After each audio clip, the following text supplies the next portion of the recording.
Okay, so this lecture we will continue with PLL. So we will continue first with XOR that we didn't get enough time to finish it last time. Just some small examples how this PLL dynamics are happening when you change the input frequency or input phase. What is the concept of false locking, which is one of the problems with XOR, and therefore now how we should go based on this understanding to digital phase and frequency detector. So essentially, at the first part of this PLL subject is focusing only on digital modules and digital PLL. Digital PLL in the sense that it's dealing with digital signals, digital modules, but also after that I will have a review of analog PLLs also. Okay, so we were here last time. So again, just as a review, so XOR, if you consider two signals with same frequencies are applied to XOR, then you can see as difference between these two phases. For example, phase of first input is 0, phase of second input is delta phi, and then if this delta phi increases, the width of the pulse in the output will increase. Output eventually has 2 times of the input frequency, and because this pulse width increases, therefore average value increases, and this means that you can have an output which is actually linearly proportional to delta phi, and this is what we want from a linear phase detector. Okay, so now therefore if you look at the XOR behavior in general for 4 different inputs, these are 4 examples. For example, when V1 and V2 are exactly in phase, when V1 and V2 have 90-degree phase difference, when they have 180 degree, and then finally when they have 3 pi by 2, which is 270 degree. So V1 is a reference and V2 phase changes with respect to V1, and this change is actually shown here. Oh, this is based on again Razavi book. Okay, so it is just showing that how it is changing, and then now if you want to plot the output as a function of phase difference, how it will be. So when phase difference is 0, you won't get as such any output because it's XOR. During rising edge, you may get a very, very narrow pulse if it happens, and then you won't get anything else. Therefore, eventually, if phase difference is 0, really your output, average of output will be 0, as it is clear from first plot. Now, if you increase V2, in fact, you increase delay of V2, which means that if you look at the phase difference as phase of V1 minus phase of V2, phi 1 minus phi 2, so this difference is getting increased. So we are in this region of the plot. So as this phase difference increases, you observe that the pulse width increases. In fact, when it is pi by 2, pulse width is 1/4 of the clock cycle. And therefore, you will reach to some value which is shown here by V0. Okay, some value, average of this output, which eventually is half of the pulse amplitude. So now if you increase this delay in V2 more, right? So if you increase it more, actually what will happen, the situation is same as before. The reason is because for XOR doesn't matter which one is V1 and which one is V2. So if you increase this phase above 90 degree, what will happen is that it always looks at the phase difference. It doesn't matter which one, in fact it doesn't matter whether we are dealing with lead or lag.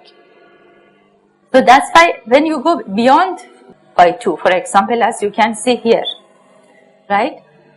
If you increase it still above by 2, what will happen? Yeah, because this edge still is shifting to right, you keep edge of V1 constant, you shift edge of V2 to right.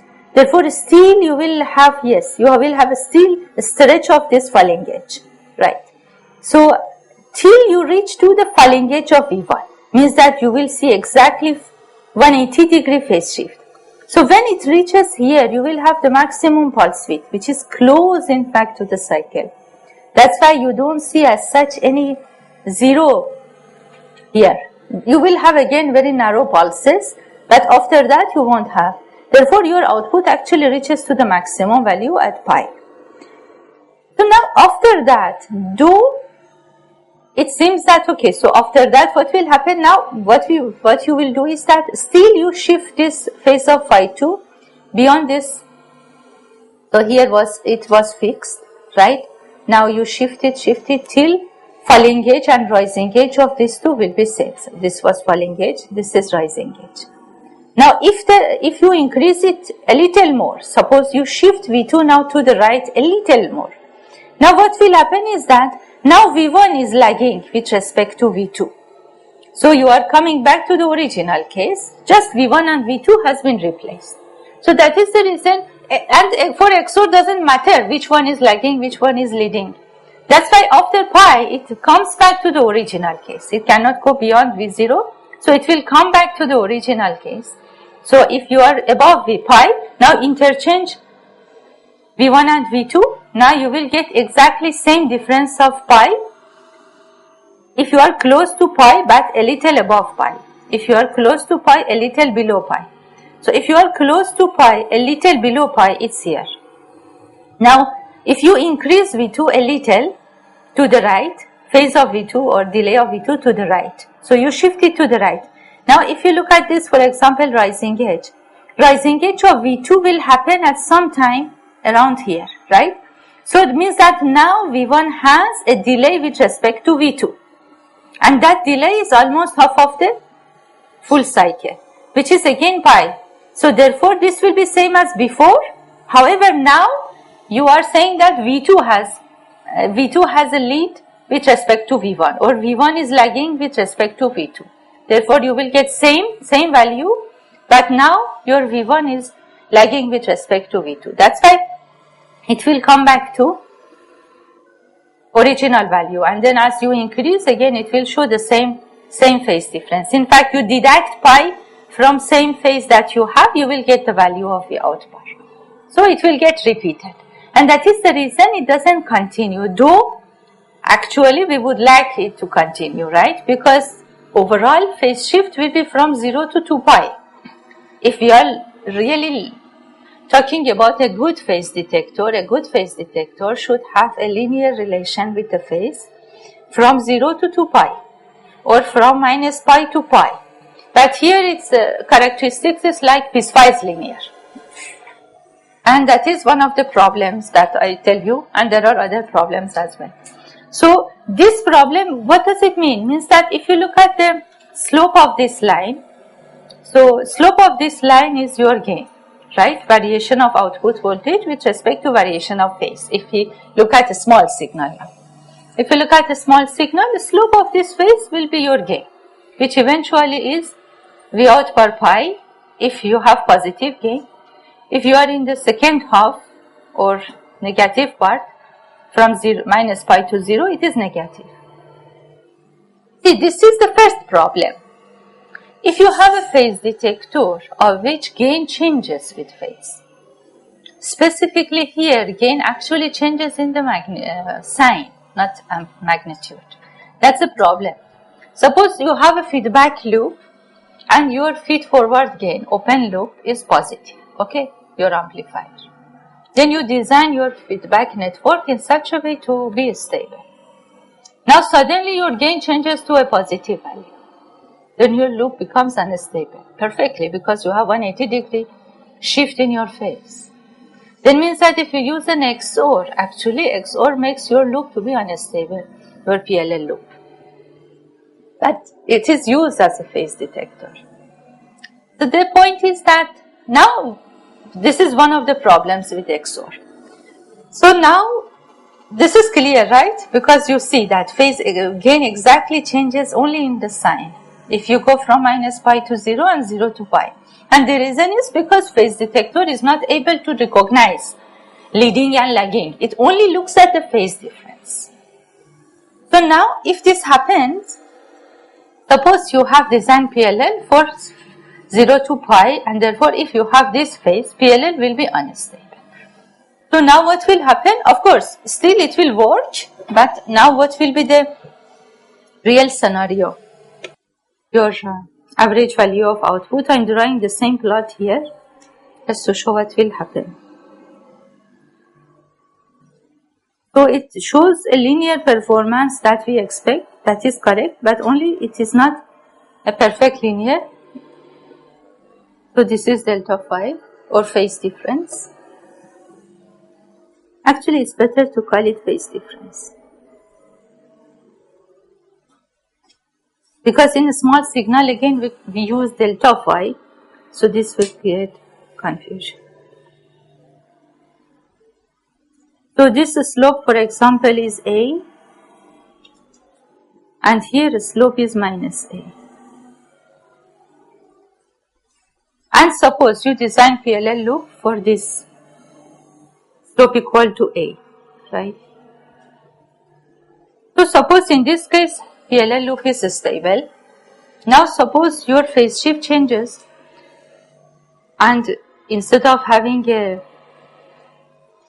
V1 to lead V2, now V2 leads V1. So you may come somewhere here. But the point is that this point is not a stable point, because now PLL will enter into unstable region. As far as still it is operating properly in a locked mode but only unstable, it will move on this. So the only thing which happens is that your output actually will come back to 0, and then it will move in the direction which is stable. And then we'll stop here.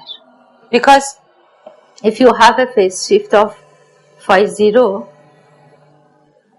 this is your stable operating point. And it will get, if it will get deviated, again it will come back to this point. So this instability is not a big issue, but it creates some kind of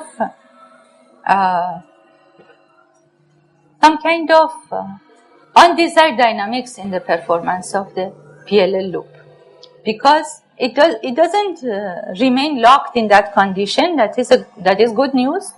But anyway, bad news is that if you have this kind of phase variation, then you see that suddenly your loop may go out of phase, and again it will come back.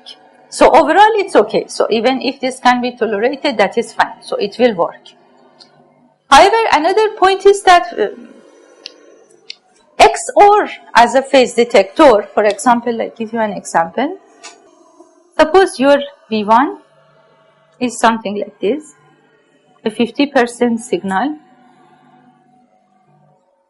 50% duty cycle, and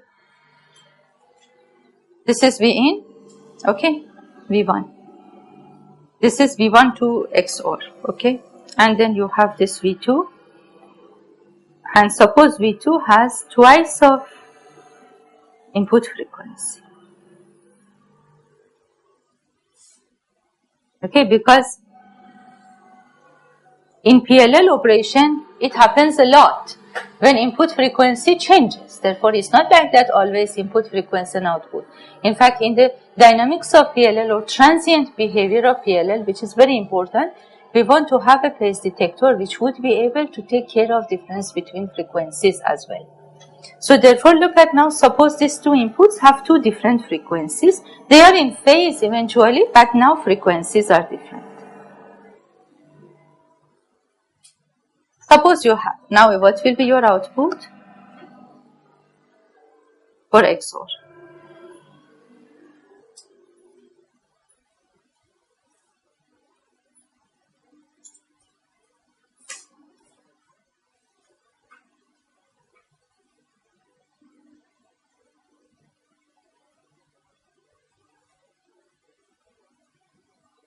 So therefore now here I assume delta phi is 0, okay, phase difference is 0, but F1 is twice of F2. So you will, interestingly, you see here you get the frequency of the V1, means that minimum frequency. If you have two frequencies, for example V2, F2 is exactly twice of F1, so you will get F1. So see, if you replace V1 and V2 with each other, still XOR will give you same output. That is the reason XOR is independent of lagging and leading.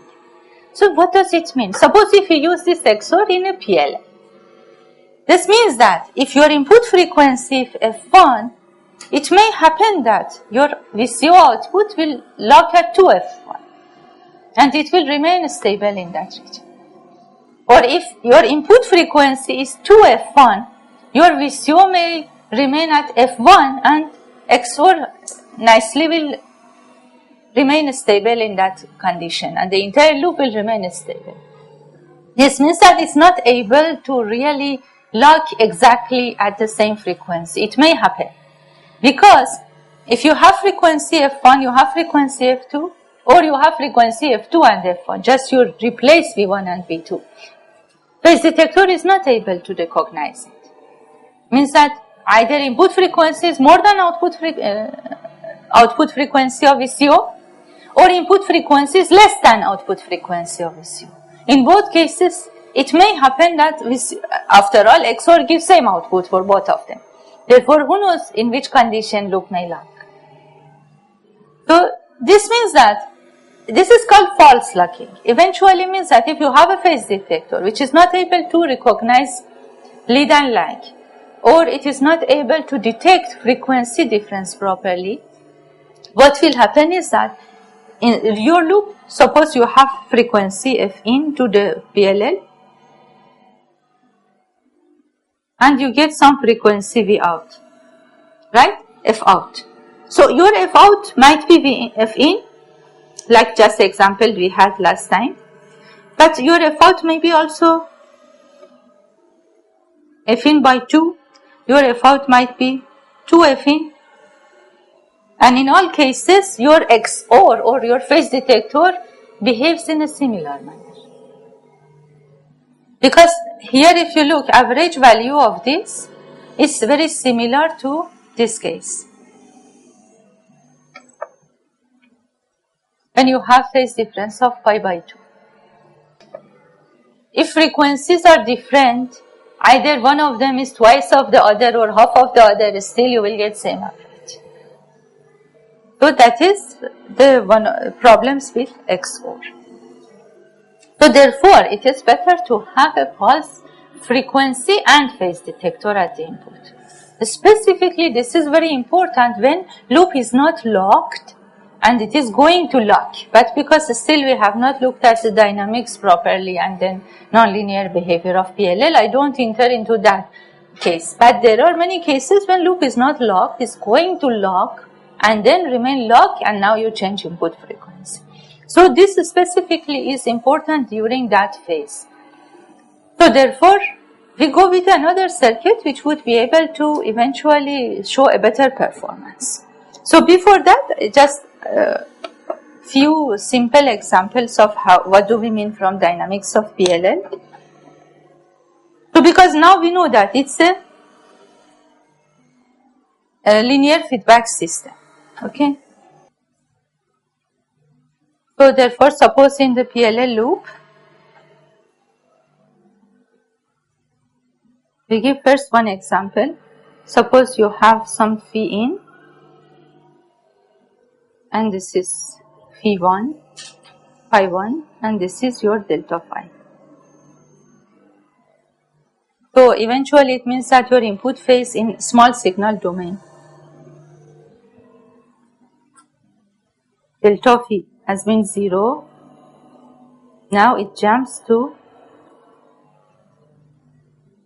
some phi 1 minus phi, okay. So this is large signal,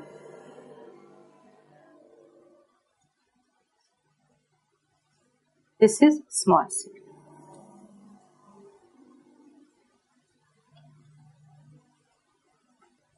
But here signal actually information is kept in the frequency and phase. So first example for phase.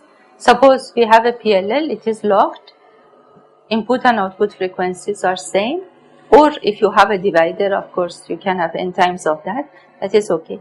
And then now you have a step change in the phase. So eventually what will happen for VCO out? So now if your phase changes, and suppose your phase changes and goes to some value, now what will happen for VCO output? So VCO output eventually has some frequency, right? Suppose it shows some frequency. It has some frequency. And this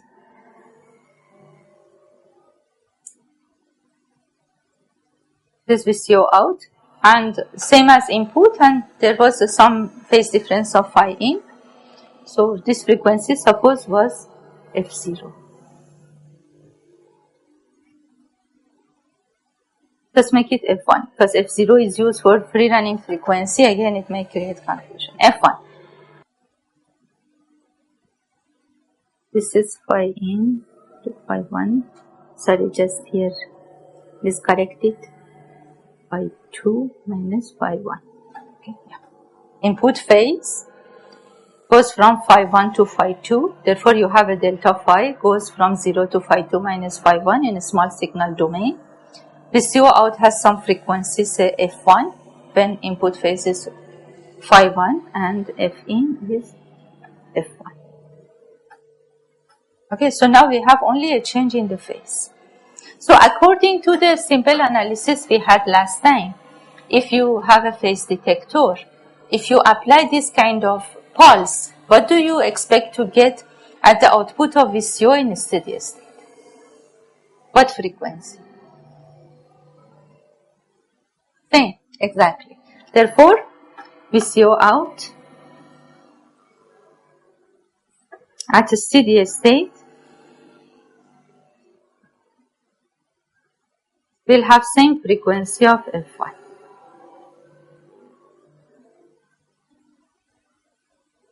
If you remember, error in frequency was 0 in a steady state. So therefore, frequency will remain unchanged. So therefore, in fact, F2 is equal to F1 in a steady state. So frequency doesn't change. Therefore, if you have a perturbation in phase without changing the frequency, final frequency of the loop remains same. It doesn't change. But your phase may change a little. Now what will happen for the loop? How will loop respond to this? So this will be like this. It should compensate for this phase, right? And then this new amount of phase now should be taken care. Therefore, what will happen is that you will see some dynamics, in fact some change in the frequency of VCO in this way. Right? This was F1. It will come back to F1 and this is time domain. So this is VCO out.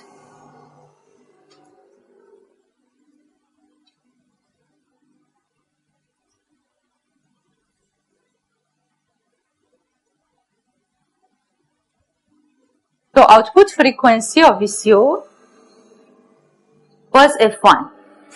In a steady state also it will be F1.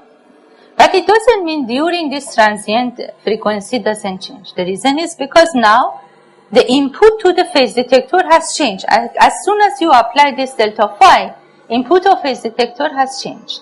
So phase detector will respond to it. What it will do, it is a linear phase detector. Therefore, for example, if your delta phi is positive, so output of phase detector tries to increase. When output of phase detector increases, means input of VCO increases.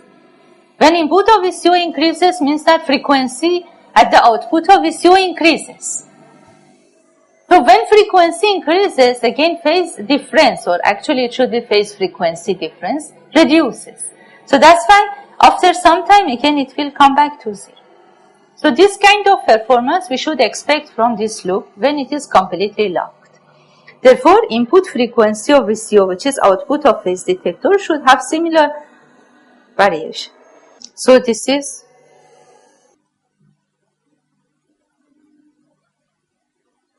VCO in.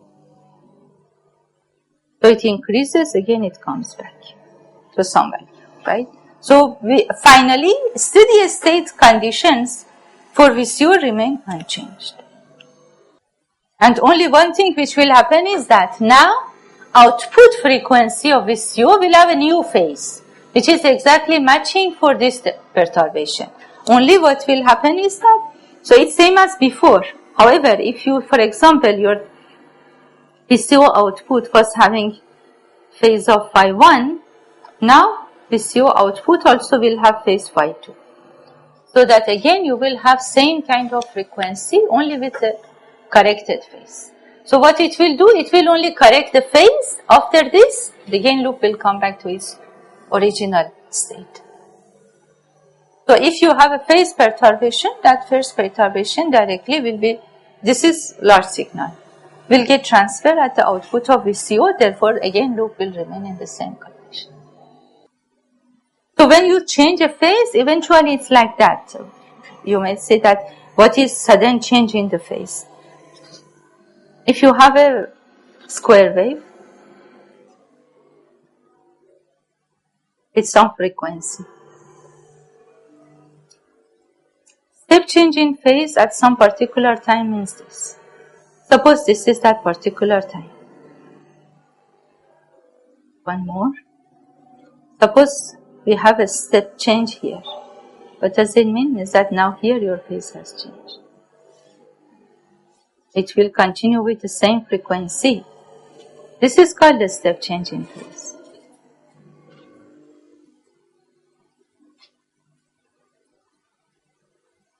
It's same signal, right? This was V in. This is also V in. But here phase was phi 1. Here phase is phi 2. And phi 2 minus phi 1 is delta phi. You have created some leading in the phase. So this is called sudden change in the phase. And then again your signal. So now output of VCO should follow this, right? But it doesn't respond instantaneously. There is a delay. That is because there is a low pass filter in the loop.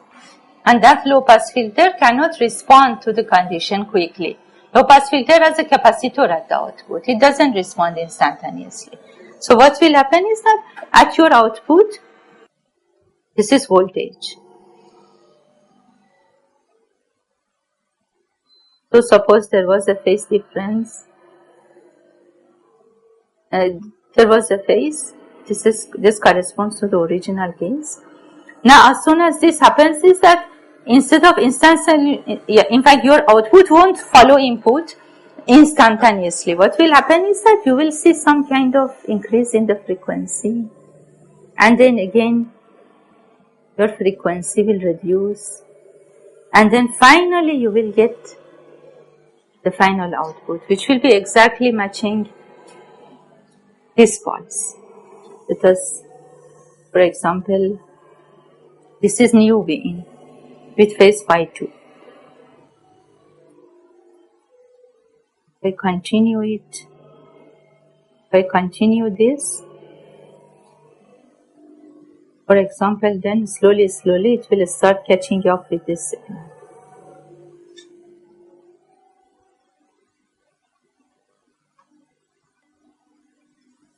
Somewhere finally they become same phase and it will continue.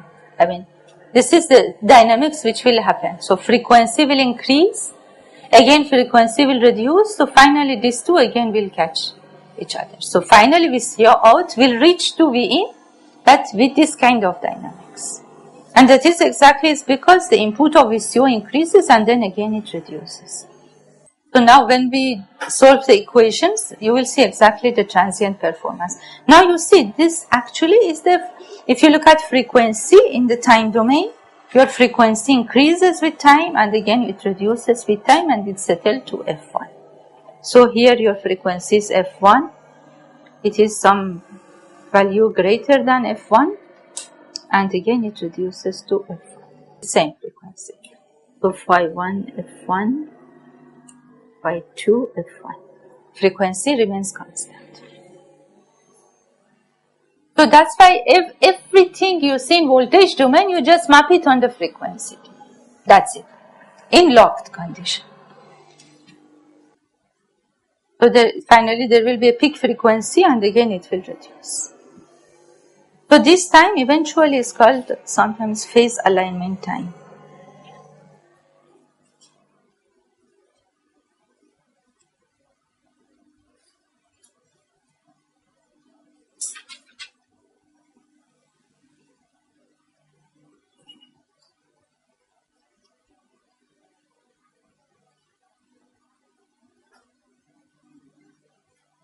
Okay, this plot is not exactly, like here 0 is more than 1 and a little is not up to the scale. But concept, is that finally these edges will catch each other.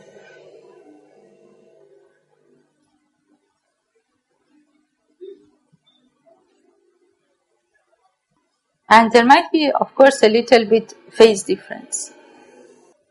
But that is operating point. We are talking about a small signal, therefore a small signal will be same as phi 2 minus phi 1 equal to delta phi. Is it clear? Any question? Other case, for example, may happen that let us suppose your phase is okay, but now you suddenly change the frequency. What do we mean about that? Say, for example, again you have an input square wave.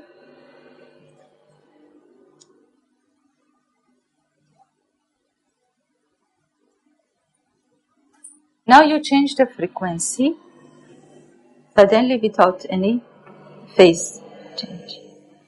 Suppose this was your signal. Now you change your frequency in a step, right? This is the way of changing frequency in a step manner.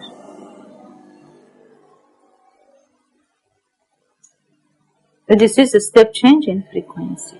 Suppose this is our window. So this is a step change in frequency and exactly rising edge of these two are same. Therefore means that without changing phase, you are changing frequency. So this is a step change in frequency. So here was, for example, omega in 1. This is omega in 2. And again, if we convert it to small signal, so means that you have delta omega equal to 0. Then you have delta omega equal to omega in 2 minus omega in. So this is a step change in the frequency. So it is like you are applying a step to your loop, right? Step in phase, a step in frequency. So now large signal.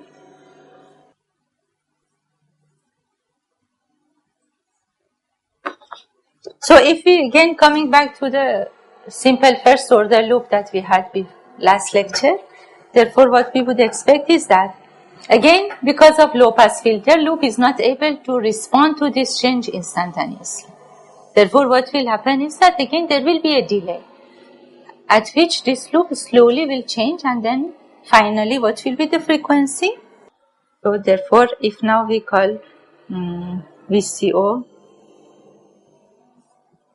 output frequency. Initial value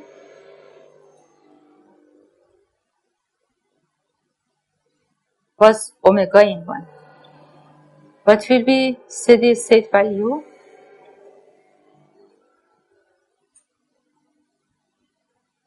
So therefore steady state value will be omega in 2. Now there will be a transition. Now it depends whether your loop is underdamped, right? Same for previous case. Therefore you will see for VCO frequency, you plot it versus time.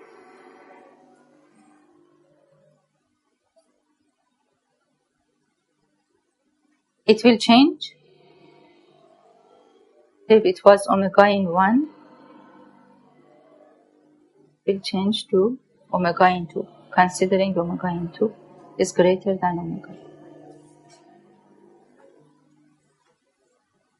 And usually this kind of dynamics, same as before, they are in the form of exponential, because loop is a first order, for example, second order actually, loop. Considering phase detection, we have a second order loop. Closed loop function will be second order transfer function. So this is large signal. So again, it will have similar dynamics. What will happen for input? Input of VCO will follow similar thing, because VCO is a linear component. Therefore, input voltage of VCO is similar to the output frequency of VCO versus time. Only it has division by KVCO. And phase detector output, because this is difference between frequencies. Phase detector output eventually is the input voltage of VCO. Therefore, that also should follow same thing. Means that phase detector output also, first it is a small value. In fact, if you look at delta omega, initially, let us plot the delta omega. It was 0. Now it reaches to omega in 2 minus omega in 1. This is again VCO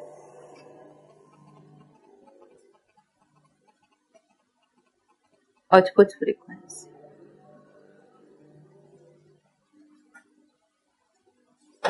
And VCO output frequency is proportional to its input voltage, and its input voltage is same as phase detector output.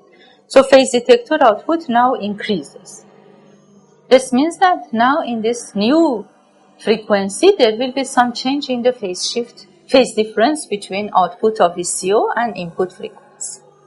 In the previous case, that phase difference finally settled to 0, but here that phase difference, small signal phase difference, will have a change, because that should handle the new value which is required for the new frequency.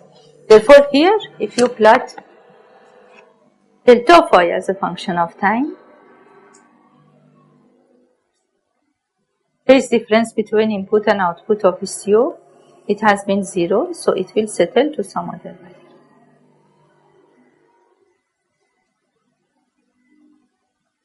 Delta phi 1 was 0, delta phi 2 will be something which is not 0. It means that if original phase was phi 1 for both of them, now the new phase, original phase difference was phi. Okay, there are many, let's explain for you. Say, initial condition,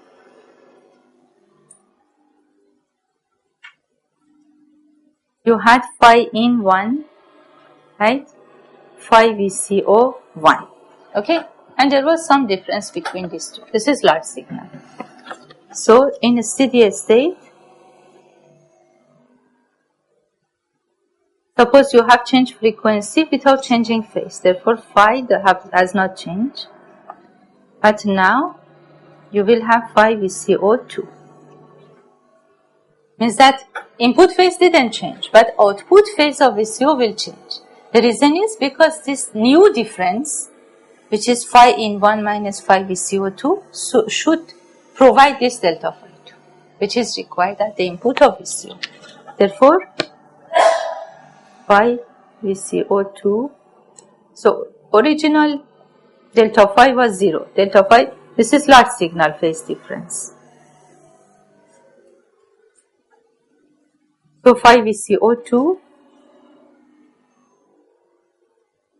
minus phi in 1 is the new one, and the previous one was phi VCO1 minus phi in 1.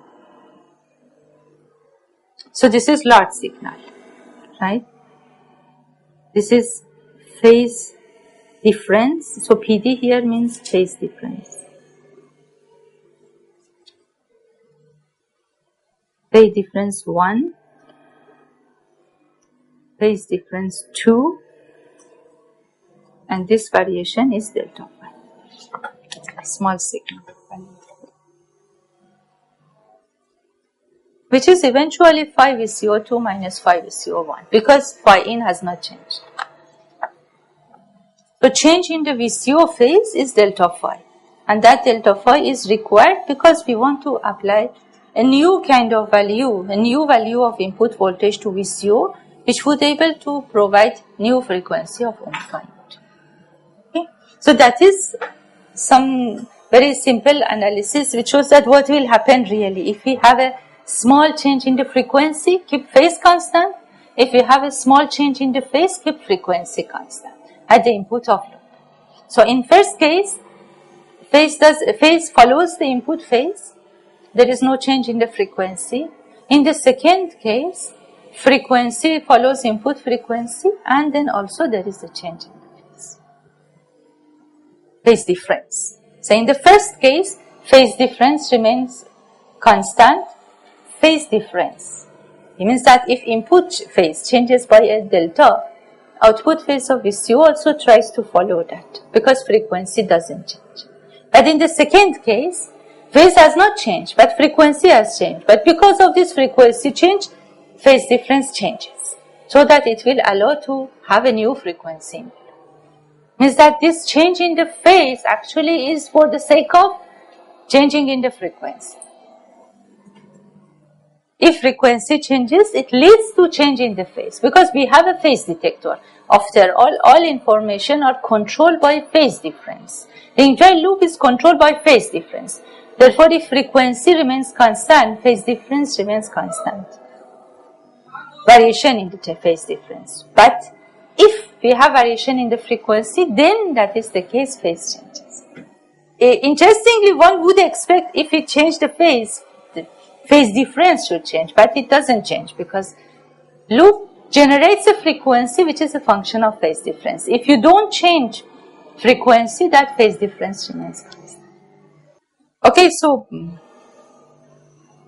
and when we talk again, the same thing that we had before, when we talk about a small signal and large signal, means that, for example, you have an initial phase, phi in 1 can be any value. But when you are talking about variation in phase, for example, you have 5-degree change in the phase, 10-degree change in the phase, right? And your original phase would have been 50-degree. Now you apply 10-degree change in the phase. This is the meaning of large signal, small signal, or operating point and a small signal. Similarly for frequency, your frequency has been, for example, 100 megahertz. You apply now 10 kilohertz change. So your delta omega is 10 kilohertz into 2 pi. And your operating point is 100 megahertz. So here, all these delta values are those small values, like 10 kilohertz, 10 degree, as long as loop can remain in linear operation. Okay. So this is just an example which is given in Rabi book also. If you want to use PLL as a frequency multiplier. This is used a lot in frequency synthesizer. Charge pump is some kind of low-pass filter we will cover here. In fact, charge pump along with loop filter, actually both of them can be combined in one module. And then this is phase frequency detector that we will discuss now, and a divider. The main point is that if you put a divider in the lock condition, your output frequency of the divider is locked on input frequency. Now what will happen is that suppose your input reference clock is 100 megahertz, then your output of divider will be locked on 100 megahertz. But suppose if it is divide by 8. Therefore at the input of divider now you will get 800 megahertz. So you can generate a multiple of clock at the input of divider. So this is used in frequency synthesizers. So this is one very interesting application. When specifically you want to generate a very high frequency from a very well stabilized low frequency. Because like if you have a crystal, piezoelectric crystal, piezo materials can give you a very nice frequency with a very low jitter. The reason is that this piezo materials will create a very high Q kind of oscillator. In fact, their properties in such a way, if they or resonate only at a particular frequency with a very narrow bandwidth. That's why they have a very high Q. Therefore, if you use a crystal to stabilize the frequency, that will give you very low jitter frequency. Only the problem is it's low frequency because it's a mechanical system, right? Mechanical systems inherently cannot operate at very high frequency. Therefore, you use a divider and then you use a crystal. You have a low frequency. For example, typical value of crystal resonance frequencies are ranging from kilohertz to a few megahertz, maximum to 10-20 megahertz. So now if you have 10 megahertz, you can easily generate multiples of 10 megahertz according to your requirement for clock. This is one way of generating system clock. Instead of ring oscillator, which is one of the common methods, you can have an external crystal and then use a PLL to generate a clock. So this is just an application. Now we will look at how we can generate pulse and frequency detector. Because the problem with XOR was it is not able to distinguish differences properly. So XOR always looks at the phase difference. For XOR doesn't matter which edge, how is the occurrence of one edge with respect to other edge. It doesn't care about that. What it looks is that whether they are simultaneously 0 or simultaneously 1 or they are not simultaneously 0 and 1. So therefore there is another logic circuit which is given, I think in Rabai book is given, in Gray and Meyer also one version of that is given. So I will draw it here.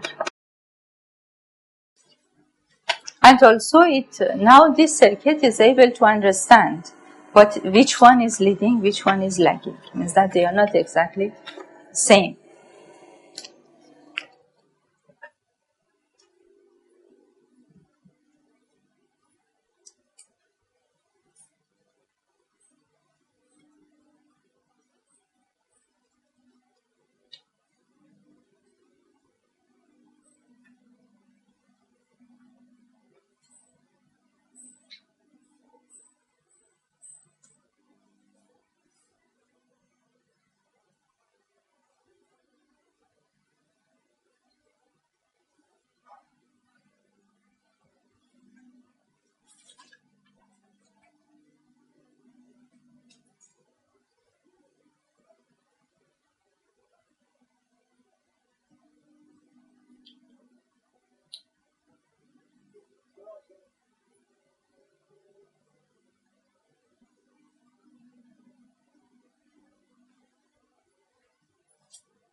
I guess Razavi also has this phase frequency detector, Razavi book.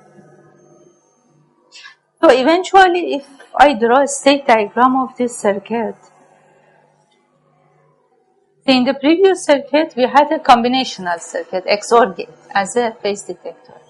This is like a sequential phase frequency detector. This is the state diagram of this circuit.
RST means reset.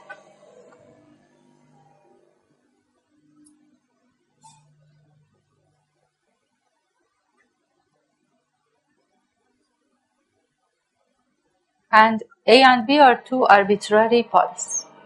Logic or digital signal. They can have any phase and any frequency.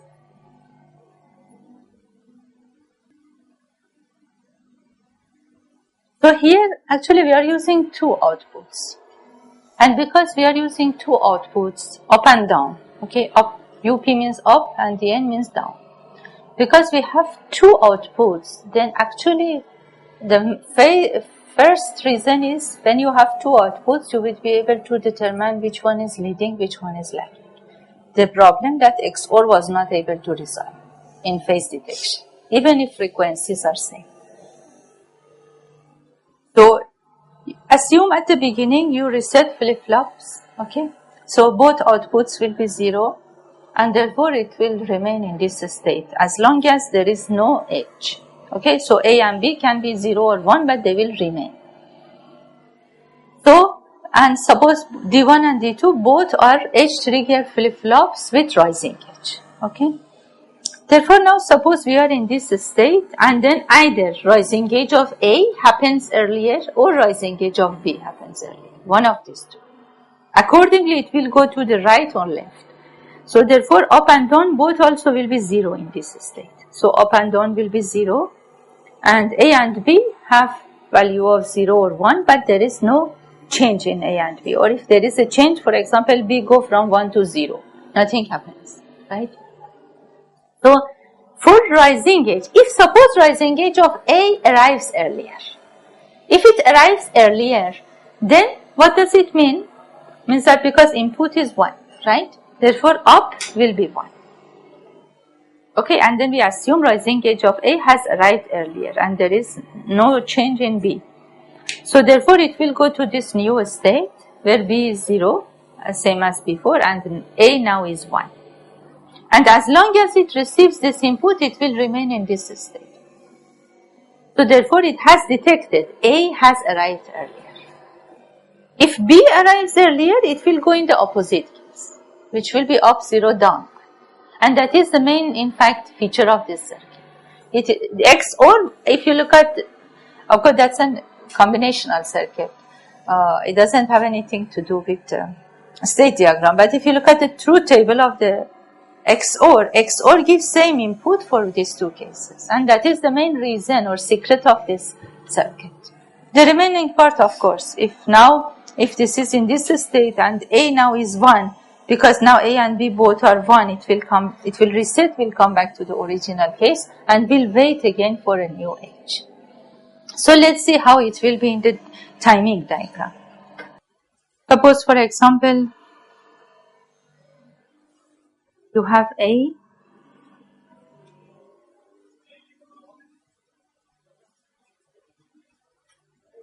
like this and then suppose you have B like this. If frequencies are same, only phases are different.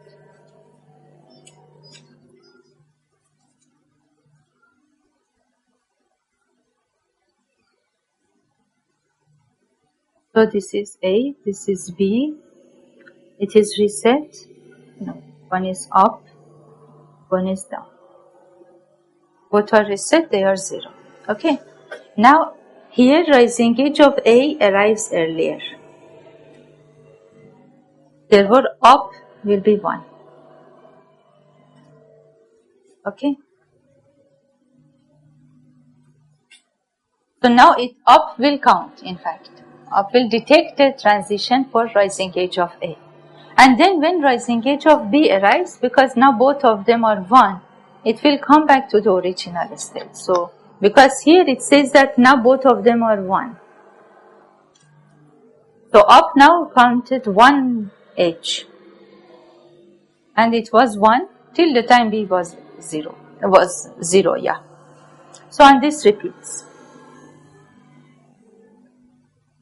So what it does is that it measures, first of all it detects who has arrived earlier and then it measures difference between two rising edges. And this is what we want, because difference between two rising edges in time domain is the phase difference. But here it determines also who has arrived earlier. So this actually is very similar to XOR. This is similar to XOR, only the difference is that now up is just like an output of XOR, knowing that it is only showing leading. If A leads B, up will behave like an XOR. So again, same thing.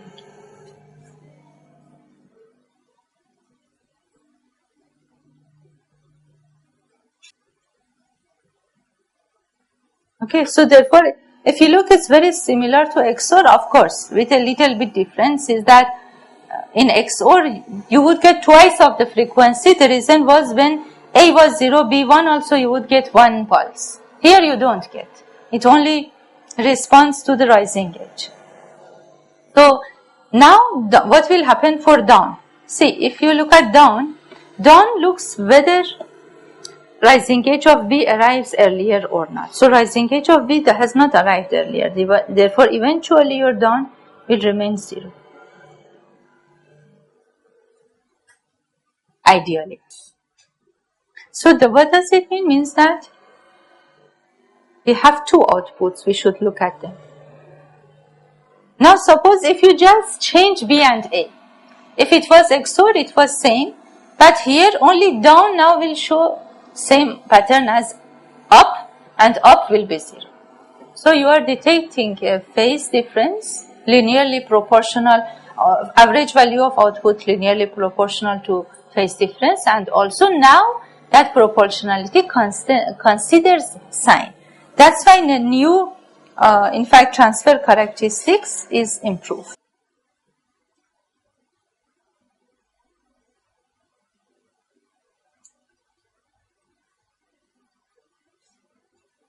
If you look at average of up, for example, minus down. Suppose you make up minus down as your output, or you use both of them separately. I mean, it depends how you want to decode this output. But just if suppose you make up minus down and take the average, then now you will have this.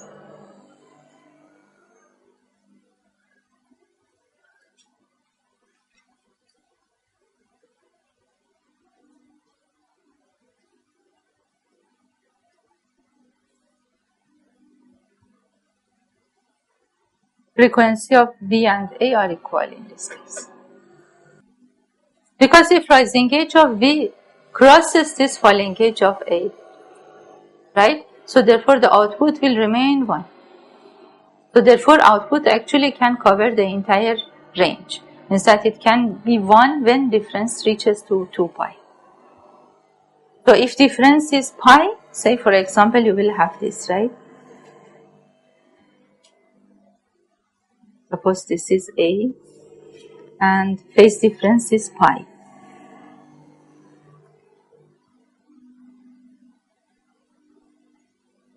This is B and now up will go high when it sees the rising edge of A, will remain high, and then when it sees rising edge of B will go down. Again it will see rising edge. So this will be up. If here delta phi is pi by 2, is pi. Pi or pi by 2? No, it's pi.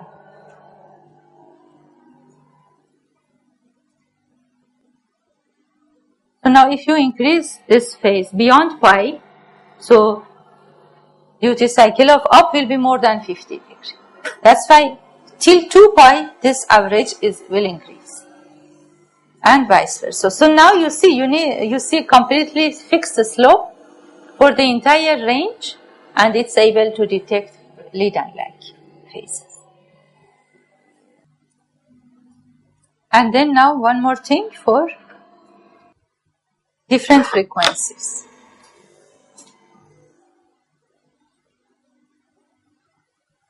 Now suppose A has twice of B. Yeah, the same example we had for XOR. So this is A and B.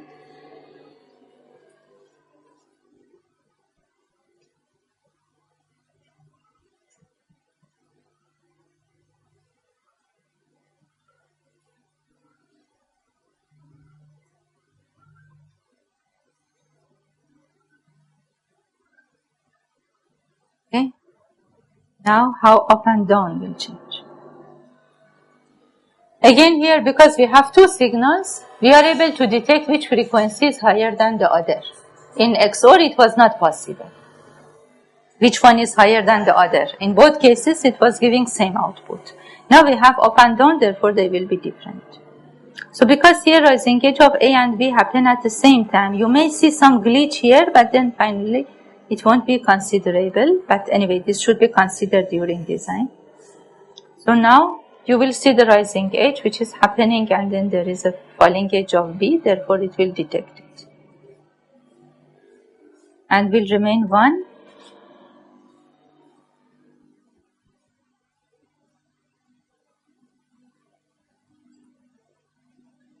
Till B goes to 1, therefore it will be 0, again 1. And for down, because it doesn't see rising edge of B. Again for B also some glitches may happen during these transitions. But I didn't show them in ideal case. Practically these glitches may not. This is for rising edge. For rising edge of B, some glitches may happen. So see, very interestingly, up will give you the lower frequency and down will be 0. So when down is 0 and up is giving some frequency, means that A is greater than B. So this shows that, okay, so you have a frequency which is higher than this frequency and A is greater than B. So here is FA greater than FB. If you make FB greater than FA, you will have same thing. Now up and down only will be exchanged. So therefore, the main, in fact, secret is only it has two outputs. And each output search the corresponding clock edge to happen earlier. Therefore, that is the main reason it is able to discriminate these two from each other. And therefore, now it is a good candidate for application in when you have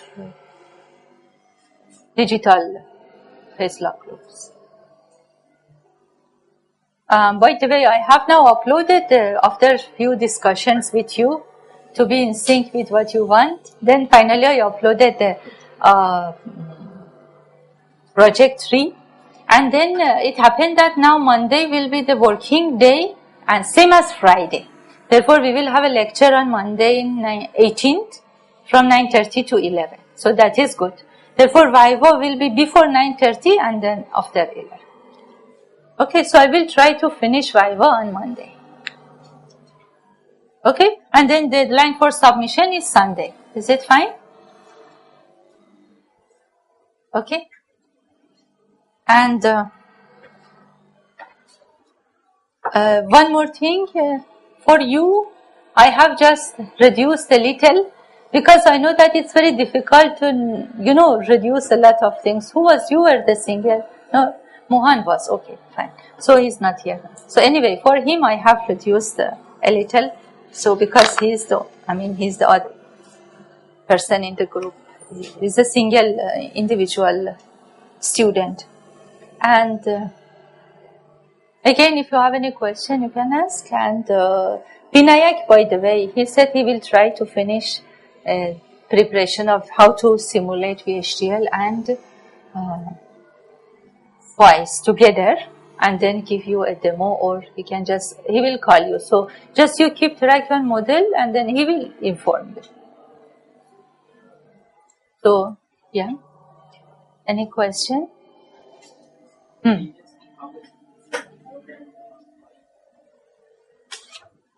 Here? Let's try, suppose we have one more than pi, what will happen?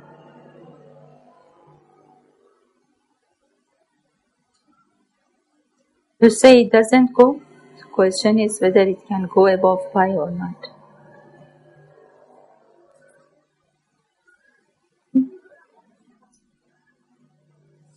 And then B goes above pi.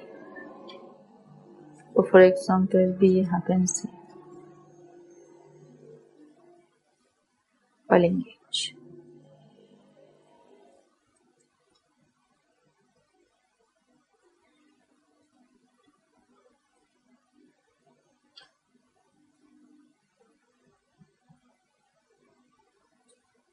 So falling edge will happen a little after rising, falling after rising,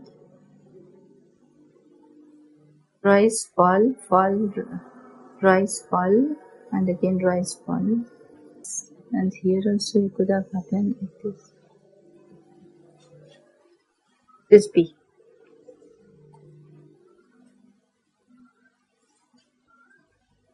So A is 0, B is 1. Okay, it has something.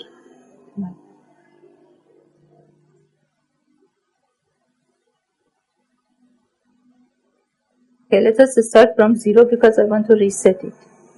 And then I want to reset it. Therefore, I will make both 0.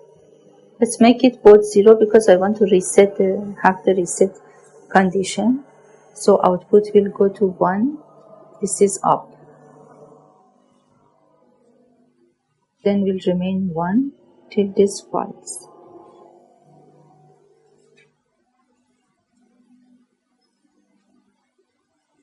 And then now B is 1. Okay. Yeah. And then if B is 1, no, here, rising, it will go to this, and here now it will remain till it will see rising edge of A when B is 1.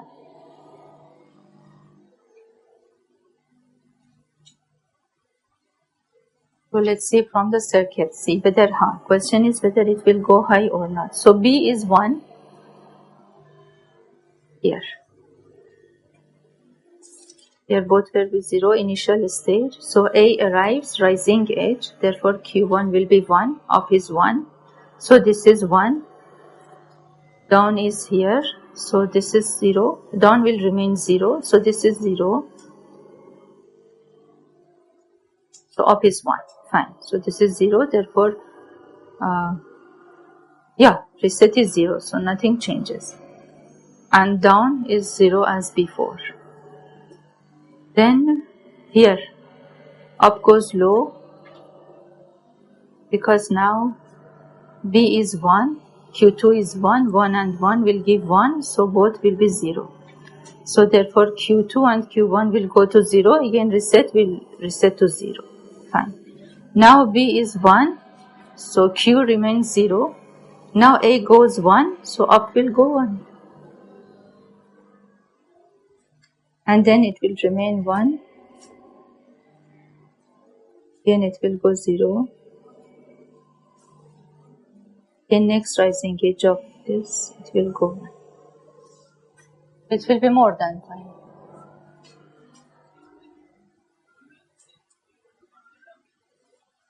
No, see, in this stage, it will see rising edge of A, and here in this particular case, actually B is 1.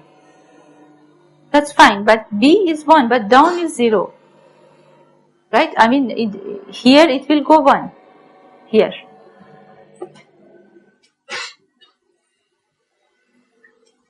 Here it will go 1 because it is observing rising edge of 1. So it will go in this state.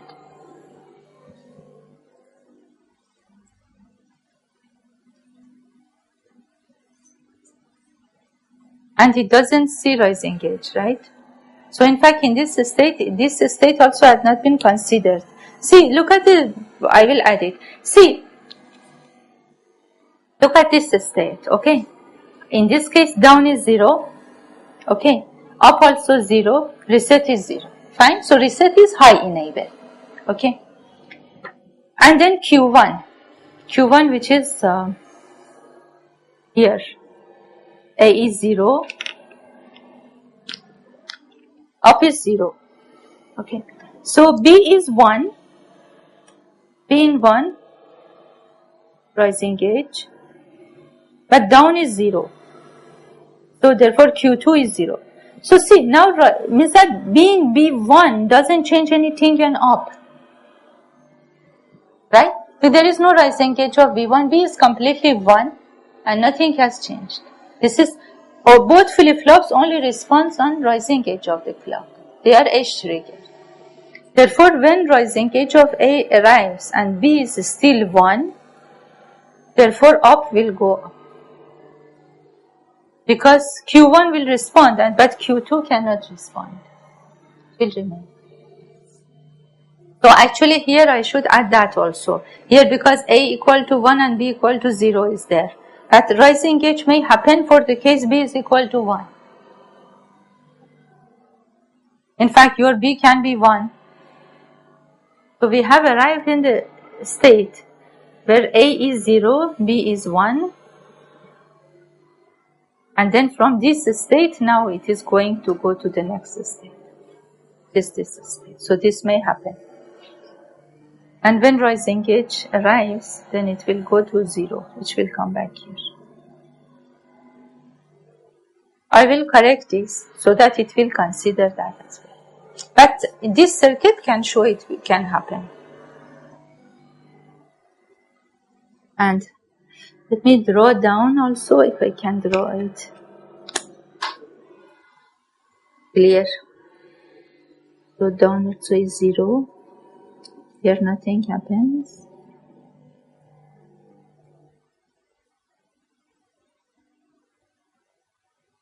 And then here.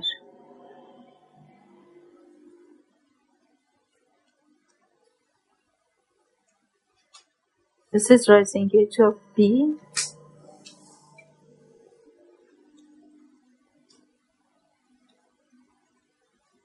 So when B is 1, then down actually should be 1, right?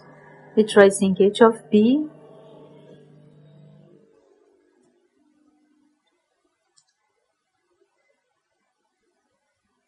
And down should be 1, right? Yeah? Why spike? Because A is 0. Correct. Because, yeah. No, actually, yeah, up is going to 0, down is going to 1. And suppose there is a delay, so both will be 1, it will be 0. If delay is here, then both will be 0. And it doesn't change. It depends which one will arrive earlier. I mean, if we consider reset is faster than the Q. We consider reset. Reset comes after down. You are correct. Anyway, reset comes after down. Therefore, when B goes high, first down will appear. Yeah, because why up goes down? Because of reset, right? So therefore, actually it's like that. And then it goes to 0. First, up is 1. Up doesn't go to 0. Up goes to 0 because of reset. Now until dawn is not 1, reset doesn't happen. Therefore, first dawn will go high. And then now up and down both are high. Then reset happens and both Q and Q bar, which are in fact up and down, come back to 0. Okay, now both will be 0. And now again with next rising edge, this will be 0. This will remain 0, and again next time this will repeat. Similar glitch.